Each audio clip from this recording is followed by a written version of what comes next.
श्री महासमन जी पावन चरणों में कोटि कोटि वंदन। श्रद्धेय मुनिश्री के पावन चरणों में भाव भरा वंदन।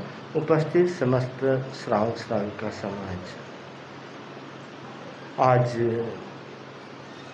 मुनिश्री का पावन पदार्पण हिंद मोटर क्षेत्र में हुआ है। संतों का आगमन जहाँ होता है वहाँ पर हर्ष और उल्लास का वातावरण निर्मित हो जाता है। आचार्य भिक्षु से पूछा गया कि आप जहाँ जाते हैं वहाँ लोगों में उल्लास कैसे छा जाता है, लोग खुश कैसे हो जाते हैं। तो आचार्य भिक्षु ने कहा कि हम भगवान महावीर के संदेश वाहक हैं, जिन वाणी का संदेश लोगों को सुनाते हैं, इसलिए लोग खुश होते हैं, प्रसन्न होते हैं। तो संत जो होते हैं वो अध्यात्म के संदेश वाहक होते हैं। उनके आगमन से श्रावक समाज में अच्छी विचारधारा, शुभ भावना, धर्म और अध्यात्म की लहर चल पड़ती है। इसलिए संतों के आगमन से चारों ओर प्रसन्नता छा जाती है। तो आज हिंद मोटर में प्रथम दिन प्रवेश हुआ है। मैं सर्वप्रथम आमंत्रित करूंगा महिला मंडल की बहनों को, वे मंगलाचरण एवं स्वागत गीत के संगान के साथ कन्या मंडल और महिला मंडल के चरणों में भाव भरा वंदन।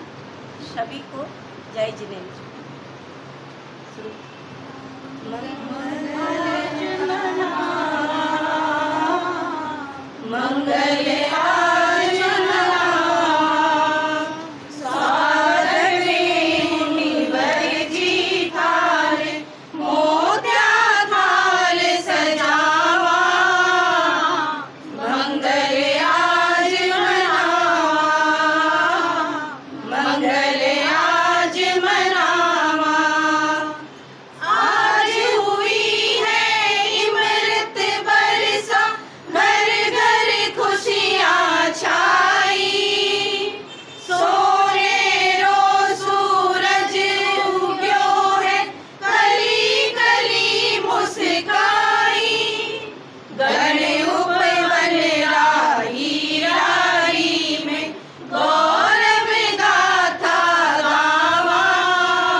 मंगल हिंद मोटर सभा के अध्यक्ष पंकज जी पारक को कि वे अपने श्रद्धा युक्त शब्दों से संतों का स्वागत करें। पंकज जी पालन। मुनि श्री जिनेश कुमार जी, सहवर्ती साधु बंधु श्री परमानंद जी एवं श्री कुणाल जी को मध्यम वंदामि। उपस्थित श्रावक श्राविका, मुनि श्री अपना साउथ कोलकाता का सफल चतुर्मास पूर्ण कर क्षेत्रों की सार संभाल पूरी तन्मयता के साथ कर रहे हैं। इसी क्रम में आप उपनगरों की सार संभाल कर रहे हैं। आपका आज यहाँ पदार्पण हुआ है। आपने महती कृपा कर हमें 5 दिवसीय पावन प्रवास प्रदान किया है। हम इसके लिए आपके प्रति कृतज्ञ ज्ञापित करते हैं। आपका पिछला प्रवास भी बहुत प्रेरणादायी रहा था। आपके आगमन से क्षेत्र में एक नई ऊर्जा का संचार हुआ है। मैं सारे समाज से अनुरोध करूंगा कि अधिक से अधिक धर्माराधना का लाभ लेवें एवं अपनी कर्म निर्जरा करें।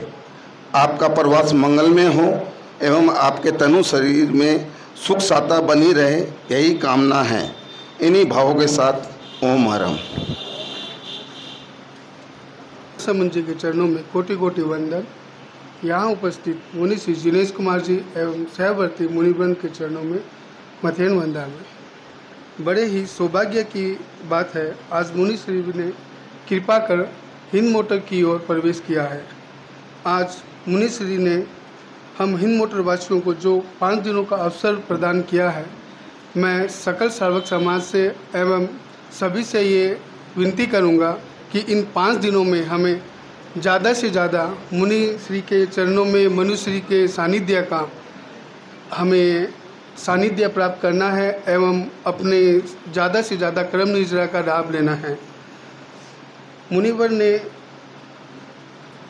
मुनिवर हिंद मोटर 13 पंथ में लगभग 200 घर हैं और आपका यह 5 दिनों का प्रवास ऐसा लग रहा है जैसे तपते रेगिस्तान में तपते रेगिस्तान में एक पानी की बूंद।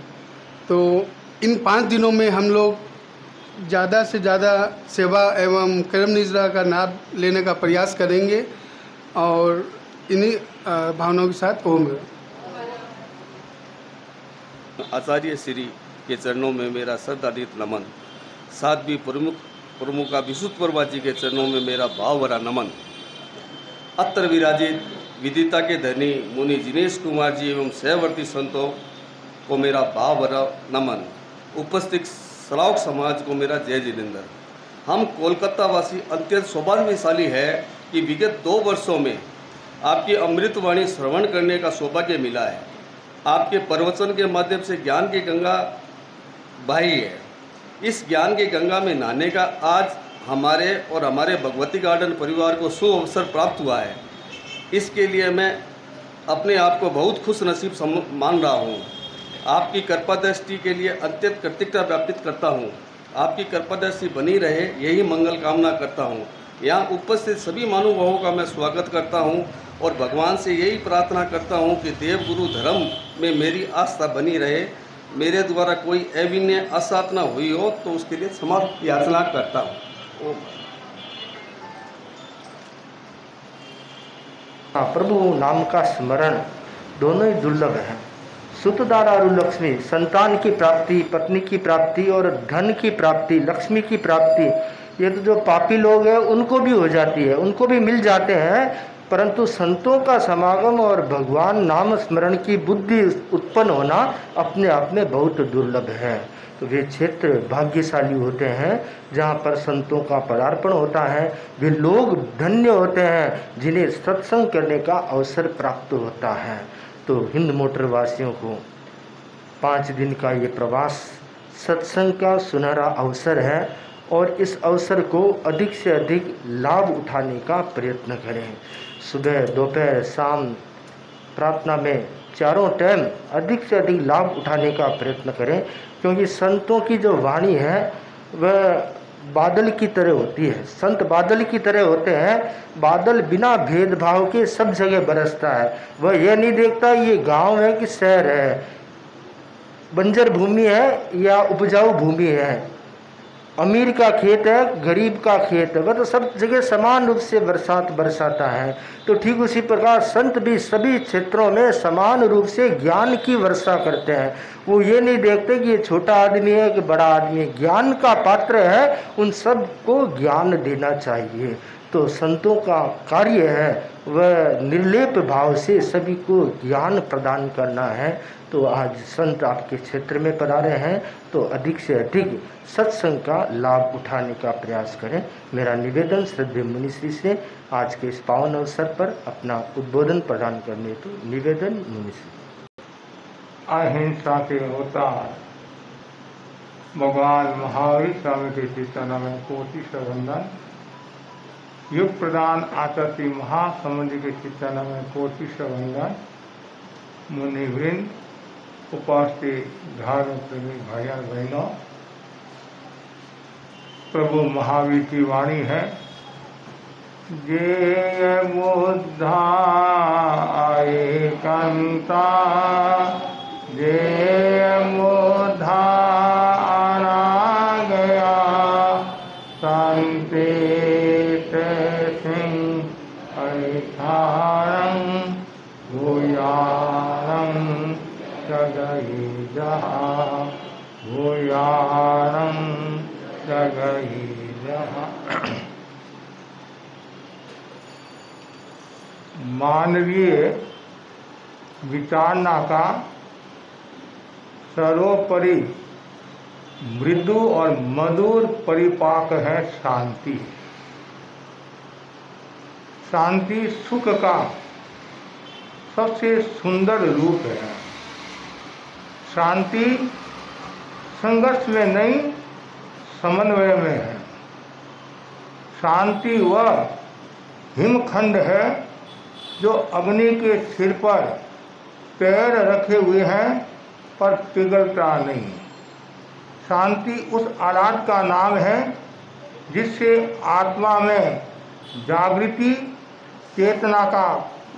चेतना की पवित्रता, हल्कापन और मूल स्वरूप की अनुभूति होती है। शांति का संबंध समाज या व्यक्ति से नहीं, अपनी वृत्तियों से है। शांति का अर्थ है निर्वाण। जितने भी जीव मोक्ष में गए हैं, जितने मोक्ष में गए, जितने मोक्ष में जाएंगे, उन सबके मुक्त होने का जो आधार है तो क्या है? शांति है। जैसे जीवों का आधार धरती है, पृथ्वी है, उसी प्रकार मोक्ष का आधार शांति है। शांति पदार्थ में नहीं है, धन वैभव में नहीं है, और शांति कहीं बाहर नहीं मिलती है। शांति की खेती भी नहीं होती है। शांति हमारे भीतर है। शांति की प्राप्ति के 4 सूत्र बताए हैं। उनमें पहला सूत्र है मन की पवित्रता। जिसका जितना ज़्यादा मन पवित्र होगा उसको शांति मिलेगी। जहाँ दाग है, छल है, कपट है, माया है, कतनी करने की असमानता है, वहाँ शांति नहीं है। जिसकी आत्मा निर्मल और पवित्र है, सरल है, वहाँ शांति है। कितना सुंदर का है, छिपाना शुद्धि का काम नहीं, बुद्धि का काम है। जो व्यक्ति शुद्धि चाहता है, शांति चाहता है, तो सबसे पहले भगवान ने कहा है तुम मन को निर्मल और पवित्र बना दे। जिसका मन निर्मल और पवित्र है, जिसकी आत्मा सरल स्वच्छ है, तो समझना चाहिए उसके भीतर में शांति है। दूसरा सूत्र बताया गया है शस्त्र का संयम। दुनिया में नाना प्रकार के शस्त्र हैं। शस्त्र जो होते हैं वो हिंसक घटनाओं में निमित्त होते हैं।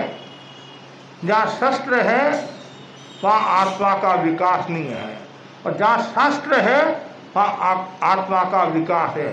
शस्त्र और शास्त्र, शस्त्र युद्ध की प्रेरणा देता है और शास्त्र बुद्ध बनने की प्रेरणा देता है, मुक्त होने की प्रेरणा देता है, कर्म क्षय की प्रेरणा देता है।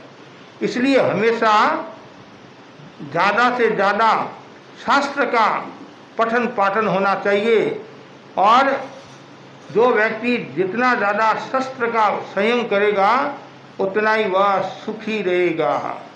वर्तमान में हम देखते हैं चारों ओर हिंसा का माहौल है, चारों ओर युद्ध का माहौल है, शस्त्रों का निर्माण होता जा रहा है। एक देश दूसरे देश को खत्म करने में लगा हुआ है, नुकसान पहुंचाने में लगा हुआ है। उसको ये पता नहीं है जितना सामने वाले का नुकसान हो रहा है तो मेरा भी कम नुकसान नहीं हो रहा है।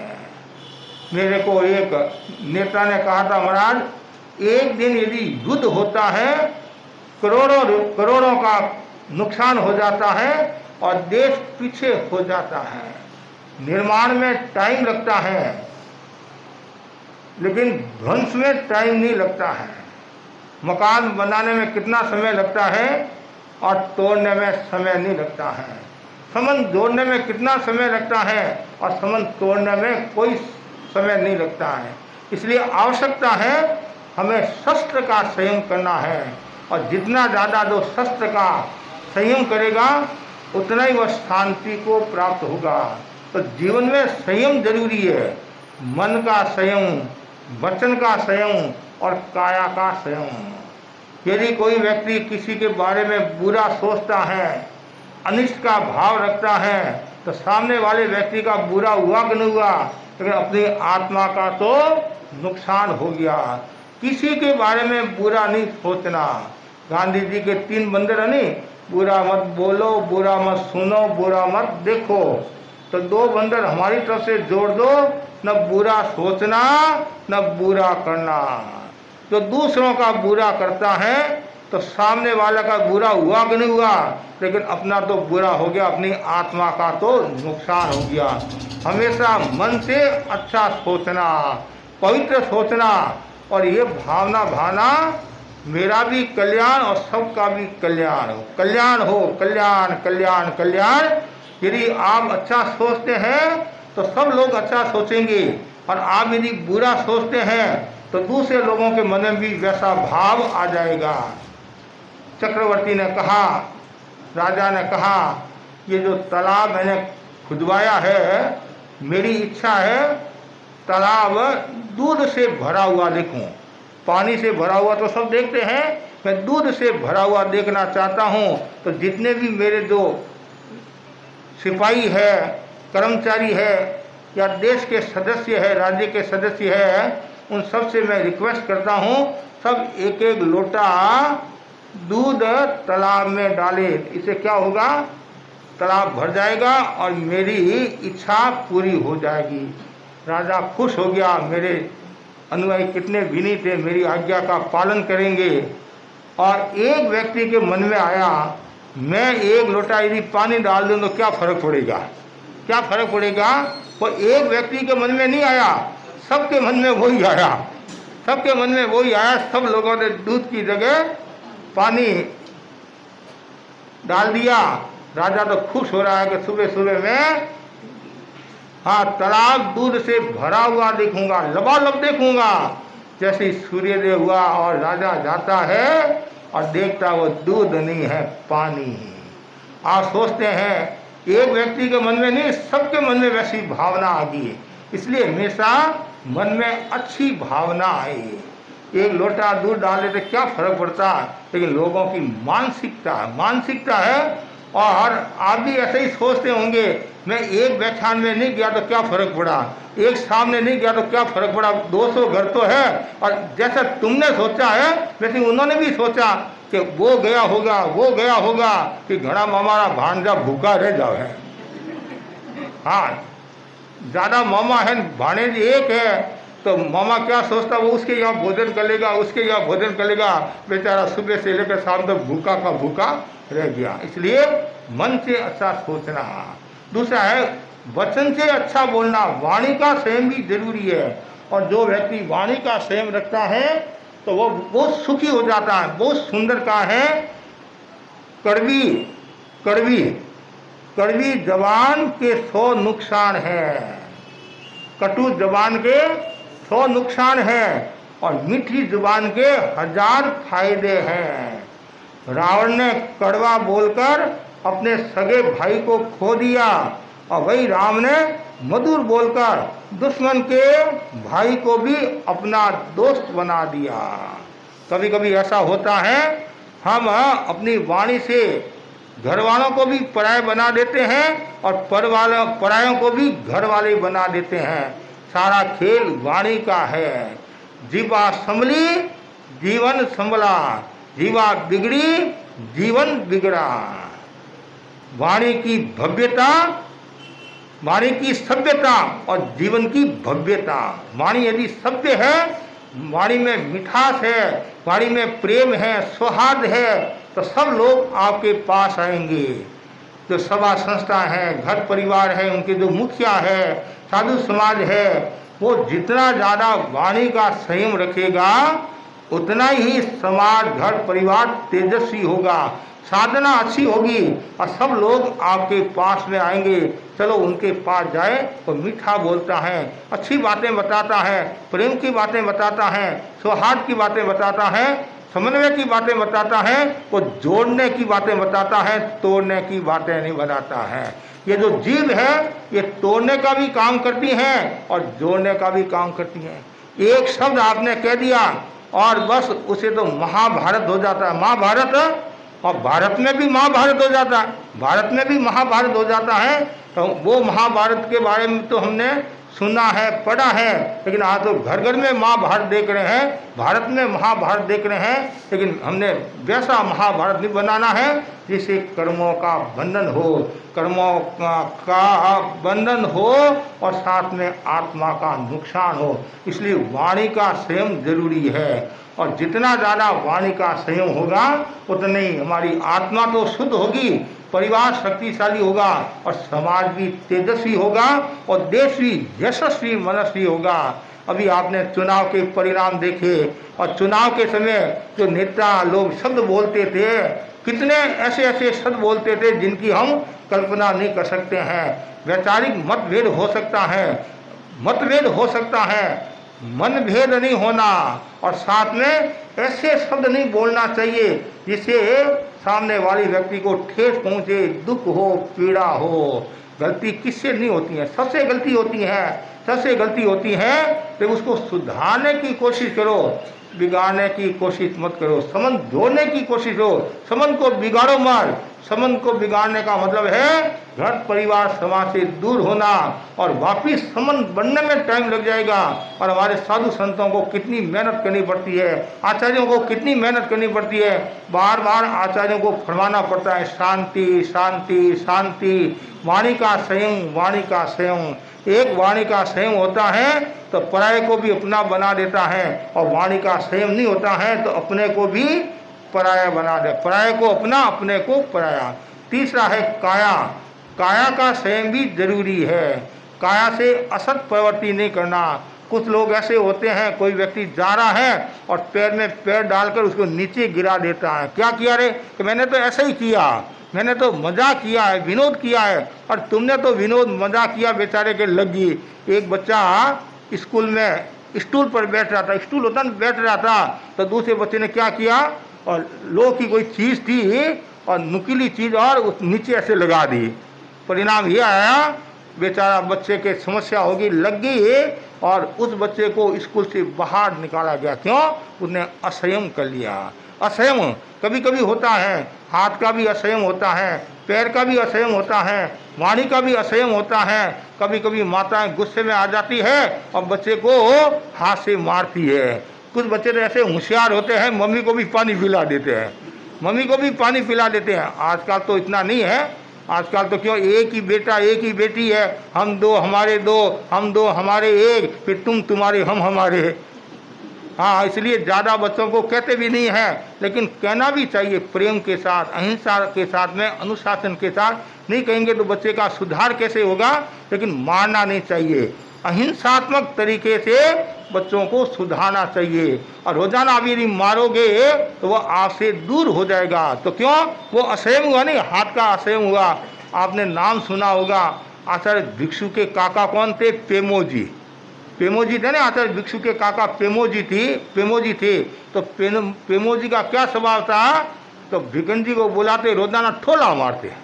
अब एक दिन सहन करे, 2 दिन सहन करे, काका हुआ तो क्या हुआ, बाप हुआ तो क्या हुआ। तो इसलिए पैदा हुआ मार खाने के लिए। लेकिन एक का स्वभाव होता है, बार बार कहते भिकन जी, भिकन इधर आ, भिकन इधर आ, भिकन इधर आ। ठीक है, भिकन जी जाते, रोजाना ठोला मारते। भिकन जी ने सोचा काका जोरदार मिला, मैं भतीजा को मार खाने के लिए हूँ। एक दिन भतीजा के भी मन में आया काका को चमत्कार दिखाना चाहिए। पुराने समय में पगड़ी पहनते थे, पगड़ी पहनते। देखो कितना सुंदर का है। पगड़ी तो चली गई, पगड़ी के क्या बोलते हैं, गांठे होते नहीं, आटे नहीं गई। कहना मतलब मनुष्य की पगड़ी तो चली गई, भीतर में जो गांठ होती है, आंट होती है, वो नहीं गई। ये है, हाँ वो, हाँ मतलब पेट नहीं गया। तो इससे कितना नुकसान होता है। तो उन्होंने क्या किया, वो पगड़ी, और पगड़ी में क्या कांटे होते नहीं, कांटे, नुकीले कांटे, ऐसे कांटे जगह कांटे चुभे दिए। अब पेमोजी ने कहा भिकन इधर आ। हाँ काका जी आ रहा हूँ। हाँ, भतीजा तेजी के साथ गया और आव देखा ताव देखा रोजाना की तरह, और माता में जैसे ठोला मारा और मारती क्या हुआ, वो कांटा चुभा। तो पेमोजी ने कहा ये क्या रे भिकन? कुछ नहीं किया, चमत्कार, और कुछ नहीं है, चमत्कार है। तो काका बने तो मैं भतीजा को रोजाना मार खाने के लिए थोड़ा ही हूँ। तो कुछ लोग ऐसे होते हैं, कुछ न कुछ असंयत प्रवृत्ति करते हैं, हाथ से मारना, पैर से मारना आदि ऐसे, या कभी धक्का दे देते हैं। कभी देखते हैं बहने भाई व्याख्यान में आते हैं तो आगे बैठना है या पीछे बैठना है या बीच में है, तो चीर कर फटाफट, कभी नहीं जाना ऐसे। आपको बैठना, पहले आगे आ जाओ, और फिर उसको मतलब मारती हुई या चीरती हुई, टच करती हुई। या हमारा तो यहाँ नियम है, यदि रास्ता भी चाहिए तो हाथ से ऐसे, हमारे साधु संत हाथ से मैं आना चाहता हूँ तो संत रास्ता दे देते हैं। ऐसे चीर कर जाते हैं, किसी के लग भी सकती है, कोई माड़ा फेरा है, कोई जप करा है, या कोई वडेरा है, कुछ भी हो सकता है। तो वो काया की असंयत प्रवृत्ति हो सकती है। इसलिए संयम जरूरी है, किसका? मन का, वचन का और काया का। तो शांति का पहला सूत्र हो गया मन की पवित्रता, और दूसरा सूत्र क्या है? संयम। मतलब शस्त्र का संयम, मतलब मन, शस्त्र में हिंसा आ गया, और ऐसे मन वचन काया का संयम जरूरी है। और तीसरा जो सूत्र बताया है वो बहुत सुंदर है, मानव जाति का समानता में विश्वास। मानव जाति का समानता में विश्वास। मनुष्य जाति एक है।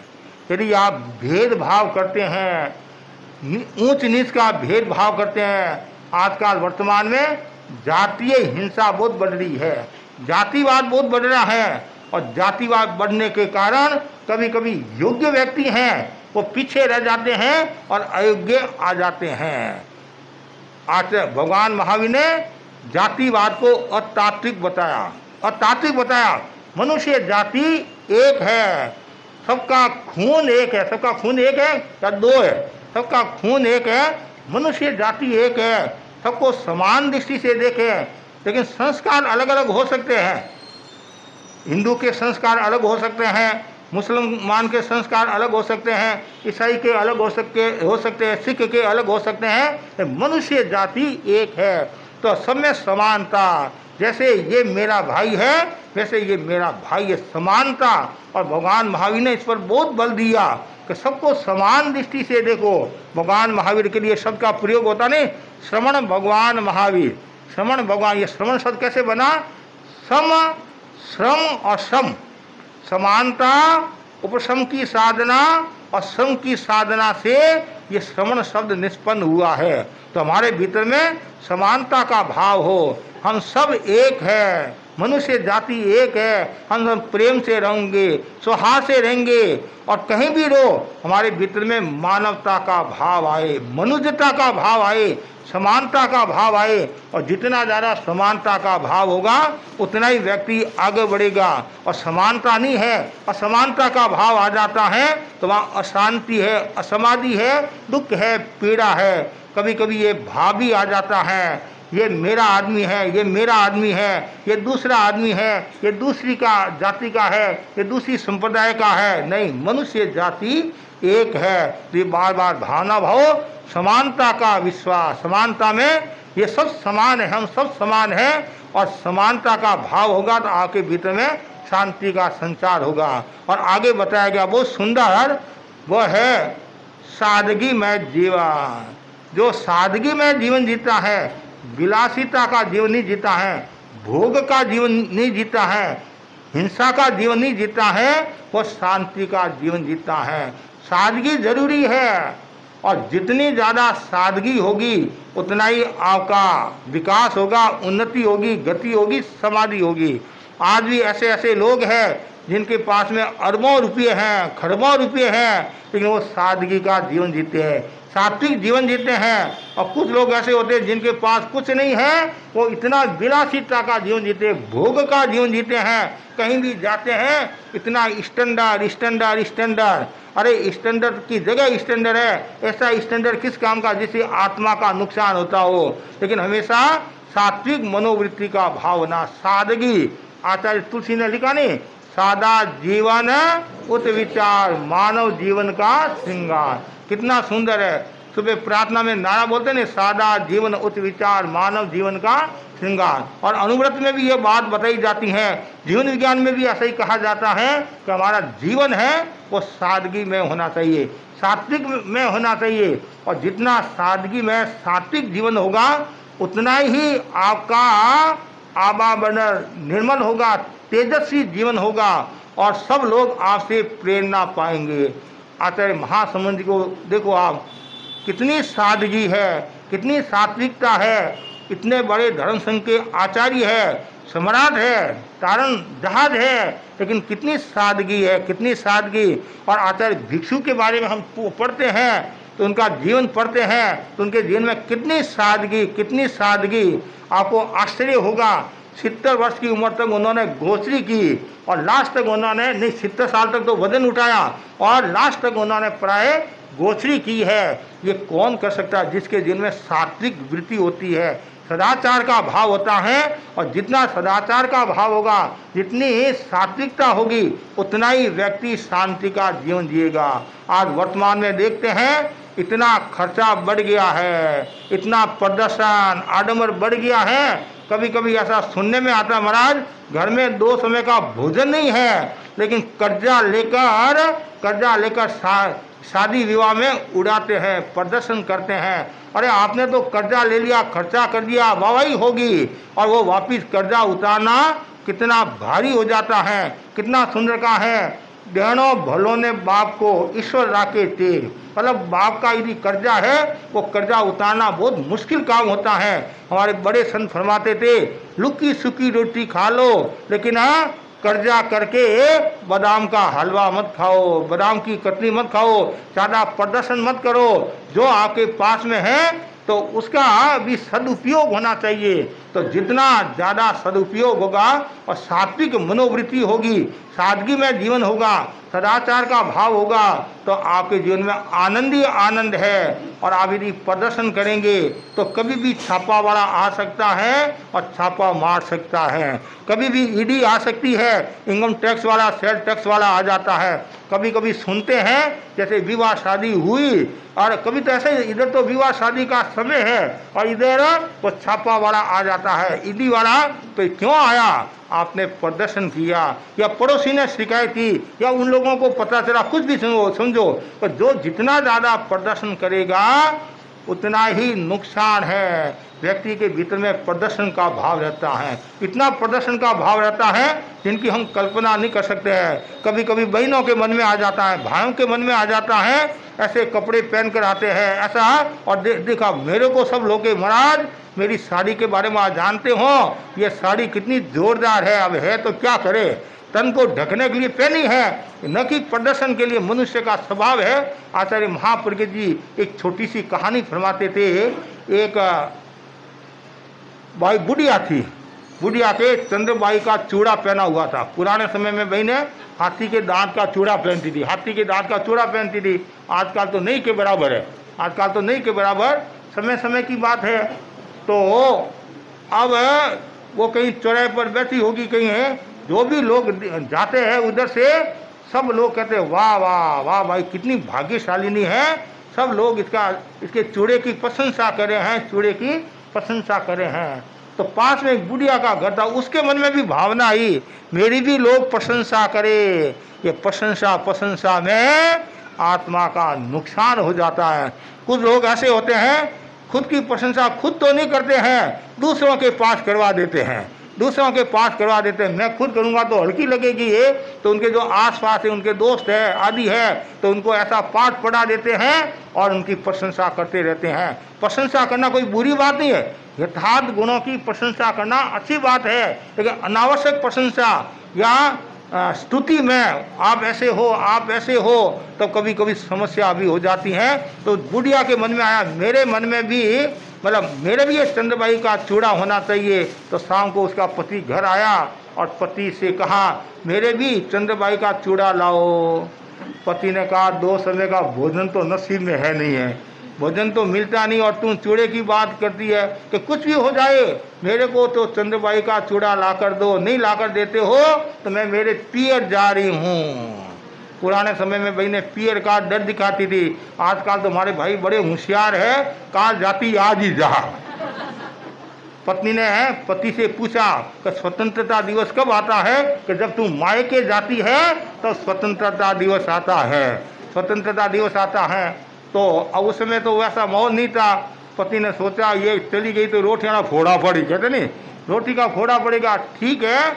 और वो गया बाजार में और हाथी के दांत का चूड़ा लेकर आ गया।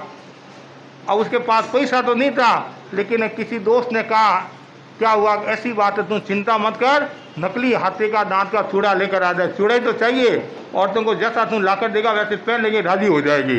तो उस समय वो नहीं देखती है असली है नकली है। तो उसने वो ये चंद्रबाई का चूड़ा लाया, बहन ने पहना और कहा भाई ने पहना। वो जो चौराहे था, चौराहे पर बैठी सुबह से लेकर शाम तक हाथ को ऐसे ऐसे कर रही है, लेकिन माई का लाल एक भी नहीं मिला उसके चूड़े को देखने वाला। उसने सोचा खर्चा भी कराया और फायदा भी नहीं हुआ, फायदा भी नहीं हुआ, कोई देख भी नहीं रहा, कोई प्रशंसा भी नहीं कर रहा है। लेकिन आखिर प्रशंसा में आदमी कुछ भी करने के लिए तैयार हो जाता है। उसके झोपड़ी थी, सामान्य झोपड़ी थी और झोपड़ी के आग लगा दी। उसने सोचा झोपड़ी के आग लगा दूं तो कोई आग बुझाने वाला तो आएगा, उस समय किसी की नज़र पड़ेगी तो कोई न कोई प्रशंसा करेगा। उसने झोपड़ी के आग लगाई और लोगों ने सोचा बेचारे के झोपड़ी के आग ली, चलो बुझाओ बुझाओ बुझाओ, सब आए। एक व्यक्ति की नज़र उस बुढ़िया के पहने हुए चूड़े पर पड़ी और वो पथिक बोला, बूढ़ा आदमी बोला भाई चंद्रबाई का चूड़ा तो बहुत अच्छा है, कब लाया? बुढ़िया बोली बाया पहले कह देता तो झोपड़ी के आग तो नहीं लगाती। तो कहने का मतलब है मनुष्य का स्वभाव देखो, प्रदर्शन का भाव, तो जहाँ प्रदर्शन का भाव है वहाँ शांति नहीं है, जहाँ निर्दर्शन है वहाँ शांति है। इसलिए आवश्यकता है हमारे भीतर में संयम का विकास हो, समानता का विकास हो, सादगी का विकास हो और सदाचार का विकास हो। लास्ट जो बिंदु बताया है शांति का, वो है व्यसन मुक्त जीवन जीना। जीवन में कोई भी प्रकार का नशा न आए, नशा नाश का द्वार है। नशा से धन भी जाता है, धर्म भी जाता है, शरीर भी जाता है, मन में विकृति आती है, भावों में विकृति आती है और समाज में बदनामी आती है और समाज में बदनामी होती है। घर परिवार वाले भी दुखी हो जाते हैं। और कभी कभी तो ऐसी स्थिति होती है जो नशे में है उसको कोई भान ही नहीं रहता है, बेभान हो जाता है, मूर्छा में आ जाता है, गाड़ियाँ बकने लग जाता है और कभी कभी युद्ध में एक दूसरे को मार भी डालते हैं। ऐसी भी अनेक घटनाएं हैं। तो नशे में पता नहीं चलता है। पत्नी ने अपने पति से कहा, पतिदेव अब नशा मत करो, मैं घर घराने की हूँ। और लोग बार बार मुझे क्या कहते हैं, तुम्हारा पति नशा करता है, नशेड़ी है, नशेड़ी है। ये मैं सुनना नहीं चाहती हूँ। ठीक है, तुम्हारी इतनी भावना है तो कल से मैं नशा नहीं करूँगा। पत्नी खुश होगी। और दूसरे दिन दोस्त मिला, चलो आज होटल में घूम कर आए और थोड़ी सी घूंट लेकर आ जाए। वो बोला, कल ही श्रीमती ने मना किया है, मैं नहीं चलूँगा। और हमारे संत भी कहते हैं, होटल और बोतल से दूर रहो, होटल और बोतल से दूर। होटल इसे टलो, बोतल इसे टलो और सुखी रहो। लेकिन जैसे ही उसने मना किया, भाई पत्नी ने मना किया, अरे एक घूंट में कोई फर्क नहीं पड़ता, घूमने के लिए तो चल, मेरे साथ तो चल। और ज़्यादा आग्रह किया, दोस्त था, मना नहीं कर सका। होटल गया और सामने शराब परोसा। उसने कहा, मैं नहीं पीऊँगा। अरे एक घूंट में कोई फर्क नहीं पड़ता है, वो एक घूंट क्या पूरी बोतल। अब मुफ्त का माल, फ्री का माल आधी रात को तैयार। अब उसने वो शराब पी, पिलाने वाला तो चला गया और पीने वाला था। धीरे धीरे नशा शुरू हुआ, लड़खड़ाता घर में प्रवेश करता है। पत्नी ने सोचा, कल तो मना किया और आज ये परिणाम आ गया, अभी बोलने में मजा नहीं है, नहीं तो सजा है। तो नशे में है, कुछ भी हो सकता है, घटना दुर्घटना घट सकती है। तो पत्नी साइड में होगी और पति घर में प्रवेश करता है, आगे बढ़ता है। मकान के पीछे बाड़ा था और बाड़े में घुस गया। बाड़े में भैंस खड़ी थी। क्या खड़ी थी? भैंस खड़ी थी और भैंस की पूंछ पकड़ी और वो बोला कि पप्पू की मम्मी हमेशा दो चोटला बनाती हैं, आज तुमने एक ही चोटला कैसे बनाया? उसको पता नहीं है पप्पू की मम्मी मेरी भैंस है, वो भी काली थी, वो भी 100 किलो की थी, वो भी 100 किलो की थी। जब आदमी नशे में होता है कोई भान नहीं रहता है। इसलिए ज्ञानी जन कहते हैं, नशा से दूर रहो। जो नशा से दूर रहता है वो समाधि शांति को प्राप्त होता है। और आप लोग क्या कहते हैं महाराज, तो तनाव से निजात पाने के लिए, तनाव से मुक्ति पाने के लिए 2 घूंट ले लेते हैं, उल्टा नुकसान होता है। तो मैं ये नशा नहीं करना, नशा करना ही है तो भगवत वाणी का नशा करो। मतलब रोजाना भगवान की वाणी सुनो, जिन वाणी सुनो। जिन वाणी का जो रसिक होता है, जिन वाणी, कुछ लोग ऐसे होते हैं उनको जिन वाणी का इतना नशा है, चाहे 20 किलोमीटर दूर है, 30 किलोमीटर दूर है, आना तो आना ही है। तो वो नशा तो आत्मा के हित के लिए होता है और ये जो नशा है आत्मा को नुकसान पहुंचाने वाला होता है। तो बस मैं इतना ही आपको कहना चाहता हूँ, जितने भी मेरे सामने बैठे हैं और जो मैंने बताया, जय बुद्धा एकंता, जय बुद्धा आना गया, जितने भी जीव तीर्थंकर मोक्ष गए हैं और जितने जाएंगे उन सब के जीवन का आधार क्या था? शांति था। मोक्ष जाने का आधार क्या? शांति था। जैसे जीवों का आधार पृथ्वी है, उसी प्रकार मोक्ष जाने का आधार शांति है। और मोक्ष की प्राप्ति कब होती है और शांति की प्राप्ति कब होती है? पूर्ण शांति कब मिलती है? तो मोह कर्म क्षीण हो जाता है, राग देश से छुटकारा मिल जाता है, तब पूर्ण शांति मिल जाती है। और जिनको पूर्ण शांति मिल गई और उसी भाव में मोक्ष को प्राप्त हो जाता है, परम शांति को प्राप्त हो जाता है। और जो व्यक्ति दुखों से छुटकारा पाना चाहता है तो वह शांति की साधना करे। और उसके ये सूत्र है, ऐसा कहा जाता है, जो दुखों से मुक्त हो जाता है उनको परम शांति मिलती है। तो अब अशांति के जो कारण है वो कषाय, अज्ञान, मोह, वासना, कामना, ये सब अशांति के कारण हैं। तो हमें क्या करना है? शांति की साधना करना है। और जो शांति की साधना करता है वह व्यक्ति परम तत्व, परम सुख को प्राप्त होता है। इसी आशा के साथ ओम आ रहा हूँ। आज हम दूसरी बार हिंद मोटर में आए हैं। पिछली बार चातुर्मास से पहले आए थे और इस बार भी चातुर्मास से पहले आए हैं। कैसे पिछली बार हमारा दक्षिण कलकत्ता चातुर्मास था तो पहले आए थे, इस बार दक्षिण हावड़ा है। कलकत्ता चातुर्मास के